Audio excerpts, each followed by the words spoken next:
Hallelujah. හැමදෙනාටම ප්‍රීතිමත් දහවල් කාලයක්.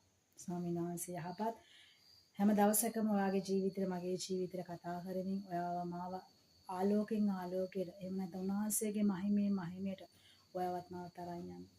ඊයත් දවසේ මම කැමති ඔයාලත් එක්ක පුංචි දේ වචනේ කොටසක් බෙදා ගන්න. අද මම බෙදා ගන්න වචනේ මම හිතනවා ඔයාගේ ජීවිතයට යමක් උන්වහන්සේ කතා කරන්න සූදානම්. ඔයාගේ ජීවිතේ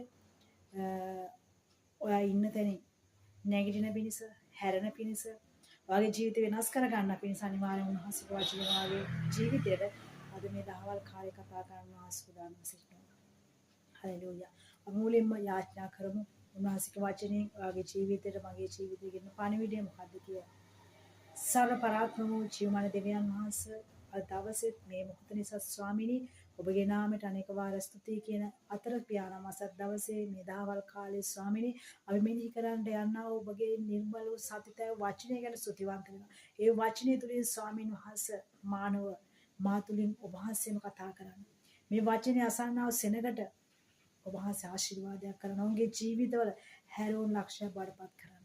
පියාණනි මෙන්න මේ වෙලාවේ ස්වාමීන් වචනේ කියනවා මම වචනයත් මේ වචනය අසන්න ඔබ වහන්සේගේ සෑම දරුවෙක්ද ඔබගේ නිර්වල හස්යටත් කරන්නේ. නාසී යේසුස් වහන්සේගේ මුතුන් වූ බලවත් වූ නාමයෙන්. ආමේන්. හලෙලූයා. ඉතින් මම අද කැමති බෙදා ගන්න යෙසායා 60 වෙනි පරිච්ඡේදයේ 1 සහ 2. එතන කියනවා නැගිට බැබලියන්න මක් නිසාද නුඹේ ආලෝකයේ පැමිණුනේය.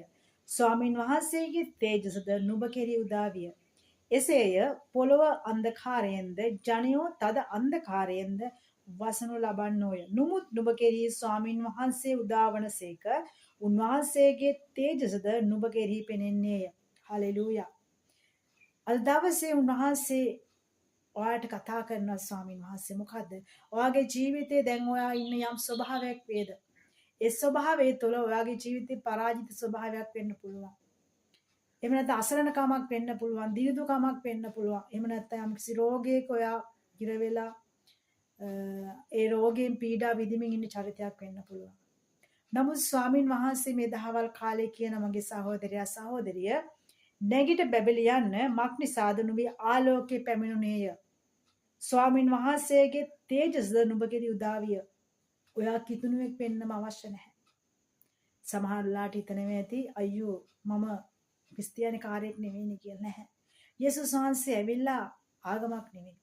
උන්වහන්සේ තමයි මේ සදාතනික ගිනිවිලෙන් එහෙම නැත්නම් සදාතනික අපායෙන් ඔයාගේ ආත්මය ගලවන එකම තෑන් වහන්සේ. හලෙලූයා.